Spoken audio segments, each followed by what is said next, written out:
Hello, Placentia community. This is Eric Holmgren, your ambassador at large. And today we are in the beautiful Bradford House in Placentia. And I am with Lubna Yazouri of Pretty In White Bridal. Correct. How are you doing today? I'm doing good. Good, good, Thank good. you. How are you? I am excellent. Thank you for That's good. asking. You are wearing black, though. I So come know. on. I know. Is it just white is only for brides? Is Well, that it's it? because I'm a professional makeup artist, and Ah, so I just over the years been in that industry, and our wardrobe was always black, and you just get used to it, and that's okay. basically my wardrobe. I want to steer away, but it's just so hard. Okay. But Black is very practical.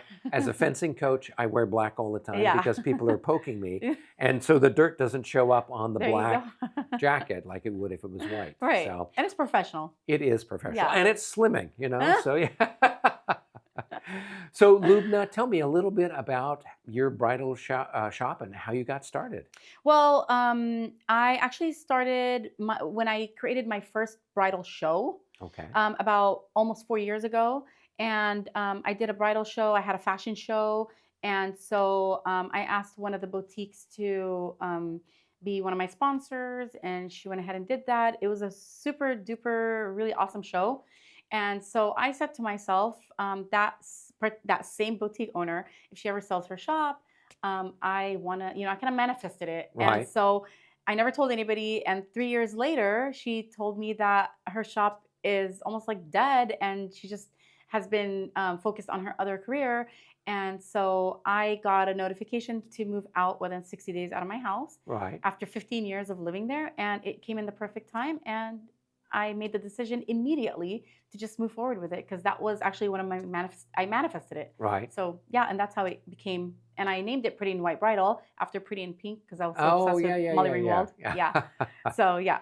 Okay, so you had done previously to this, you'd done makeup work? So or you'd I've done... worked in the bridal industry. I've worked in the Okay. fashion industry. So I was a makeup artist for fashion shows. I did a lot of photo shoots, things like that. Was on set, music videos. I worked for Mac for 15 years. I did. But the biggest one was basically the fashion show industry and the bridal industry. So it was just up my alley. Right. Yeah, so it's something I enjoy doing. I love working with models. I love working with females.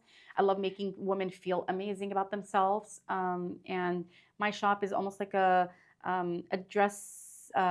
What do they call that? A dress up place for Right. females. Cool. You know? Yeah. Cool. So with your shop, what sort of products you have? What are the typical kind of clients that you're dealing with? Yeah. So I only do bridal wedding dresses right now. Okay. So tell me a little bit about what you offer at the shop. So right now, everything I offer is wedding dresses, and I have a huge sale going on right now, 2,000 and below for all the wedding dresses, and because that was the inventory that I had purchased with the shop. But right now, I brought in a new designer, Okay. and so I eventually need to bring more designers. So I'm looking into more. Hopefully, I should have about 2 to 4 designers, hopefully, in my shop. And I'm bringing in also prom dresses. Oh, very nice. Yeah. So you should then have a wider selection of Absolutely. stuff for ladies as well as for the younger Absolutely. girls, high school girls Yep. there. Cool, Yep. cool, cool. And as you know, with our chamber chats, we learn more about you, we learn more about your business, but we also give you a chance to share some business wisdom with the wider community. Sure. So what's a business challenge that you've been facing or have faced recently, and how have you overcome it? The biggest challenge is basically space. I need more Okay. space. And I am relocating actually from Brea to Yorba Linda. I found a shop that is a lot larger than the one I'm in right now. Okay. And then I'm able to bring in more designers and have more inventory in my shop to cater to a lot of the females out there. You're very limited on catering to everyone. So you lose sales. And my biggest goal is to have females saying yes to the dress. Every female that walks into my shop Okay. should be able to say yes to my dress, because I want to have everything that every female is looking for.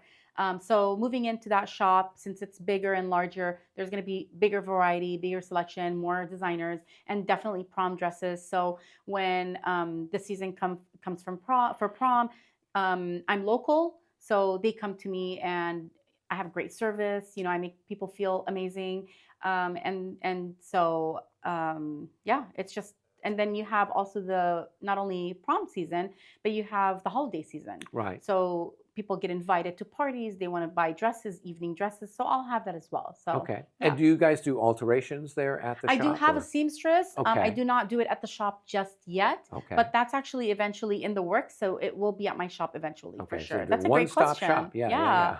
One-stop shop. Well, good. So the idea of going from a smaller place to a larger place, I know sometimes that can be rather intimidating because you're going to have higher costs involved with a larger space that you're renting. Yeah. What was your thought process on making that decision? So I am a huge goal getter. I'm a risk taker, and I'm not like some people like to overanalyze things. I don't overanalyze anything. I don't even analyze it, to be honest with you. I just move forward with it and just Okay. because to me, like the logo for Nike, Right. just do it. Just do it. Okay. Like it's scary. I'm not gonna lie. Like obviously it's scary. You get butterflies in your stomach. You feel nervous. But the only reason why we do that is because we're scared of failure, and it's okay to fail. We're all gonna fail some point in our life. Right. It's part of life, and that's the only way you learn is by failing. So to me, I just go with it and I move forward with it immediately. I don't think about it, but I know that it's the right move. I feel it internally, and I just go with it. That's Okay. basically my biggest thing. I've always been like that. Very good. Well, and would you recommend that same outlook to other entrepreneurs? Absolutely, 100%. Because, like I said, the biggest fear is failing, and people don't want to fail. Nobody wants to fail, but you have to. And so, everybody needs to take that step forward and just like trust your gut instinct and trust mostly in God, because He's not going to fail you. Okay.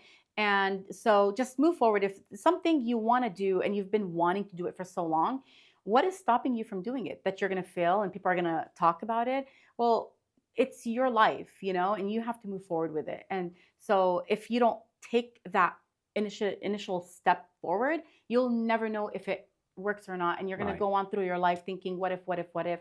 Well, you never tried it, so you don't know. Yeah. And they might try it and be like, oh my God, they become successful in it but it just takes that one step to just do it. Yeah. Kind of get out of your comfort zone. You got to. You have to. And that's Yeah. actually, speaking of that, that you brought that up, when you're uncomfortable is when you make it big.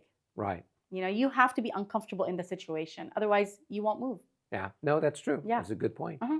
Well, Lubna, before we wrap things up, Yeah. is there anything you'd like to share with the wider community out there? Yeah, Pretty in White Bridal, like I said, is located in Brea now, but we're relocating to Yorba Linda. It's going to be beautiful. I already have the vision for it. I welcome everybody to step into Pretty in White Bridal, where dreams come true. And I have a beautiful variety of dresses. The service is excellent. You feel like royalty. And what girl doesn't love a nice, beautiful dress on her? Even if you don't want to buy it, just come in and try it on.